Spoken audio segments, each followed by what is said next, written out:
你試下想像下，喺中環嘅寫字樓嘅電梯口，就有人講：喂，點解你個樣咁唔開心啊？咁啊 A 咧就深呼吸一口氣，就話：哎呀，揾律師打官司，搞咗半年，收咗我40幾萬啊，都未搞得清楚佢做咗啲乜。律師收費其實係咪真係咁樣嘅咧？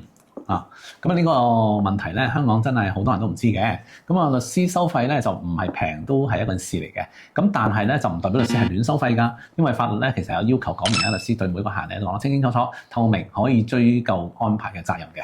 咁啊，第一啦，律師開始就要講清楚啦，究竟會做啲乜嘢嘢啊？要做幾耐時間啊？有咩預算咁樣啦？咁啊，一般點樣計時間？點樣安排？咁啊之後如果超過咗初步嘅預算嘅話咧，律師都會主動咧就通知當事人嘅。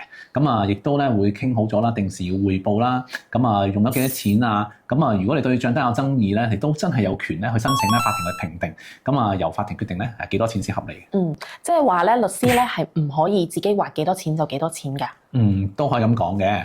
咁啊，律師收費方面咧係有啲規定嘅。訴訟案件法庭會評定咧，就睇下案件嘅複雜性啦、文件數量啦、參與律師嘅經驗啦、用咗幾多時間啦、案件價值等等呢啲作為依據啦。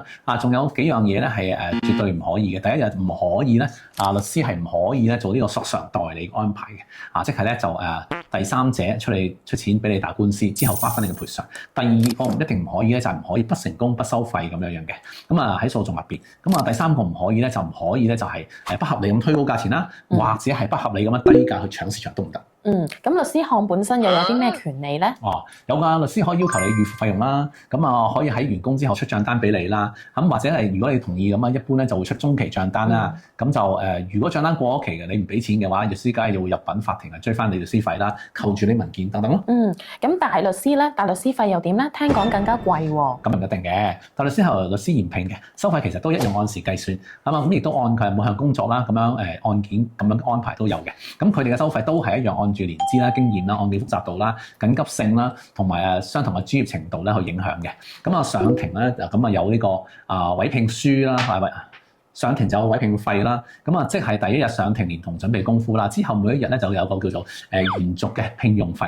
咁如果係案件突然變得複雜啊、責任增加、聆訊押後啊，咁大律師都係會增加費用㗎。咁不過大律師同埋律師咧都係按經驗同埋能力收費嘅。大家都係咁多書，咁大部分咧都係會按工作安排分工嘅。咁唔係話律師貴過大律師，或者大律師貴過律師咁樣啦。咁香港嘅律師費咧，一般咧從幾千蚊到萬零蚊一個鐘咁樣啦。咁而我哋咁樣嘅咁友善嘅律師樓啊，大部分時間都未必收得足錢嘅。好啊，可唔可以同大家分享一下啲天價律師費嘅例子咧？咁有嘅。2018年有位個高院法官就罕有地咁樣點名批評一位黃姓大律師啊。咁佢咧同客人咧喺2年之內咧收咗2900萬嘅律師費喎。咁形容咧濫收。咁至於咧香港歷史上比較貴嘅官司咧，就當然包括咗呢個香港世紀貪污案啦、許仕仁同埋郭氏兄弟嘅案件啊，審咗131日。5位被告連埋律政司咧就用咗12億嘅律師費，控方都用咗2億。哇！我聽到咧頭皮都發麻。如果我覺得律師費收費唔合理，咁我可以點樣做咧？你要求律師講清楚收費啦，要求定明定時匯報啦，要求預算啦，要求明細帳單咁樣啦。唔同意去申請法庭嘅評定啦，由法庭去決定合理金額。律師費唔係黑箱作業嘅，咁有制度有監管有保障嘅。仲有咩唔明留言俾我哋咯。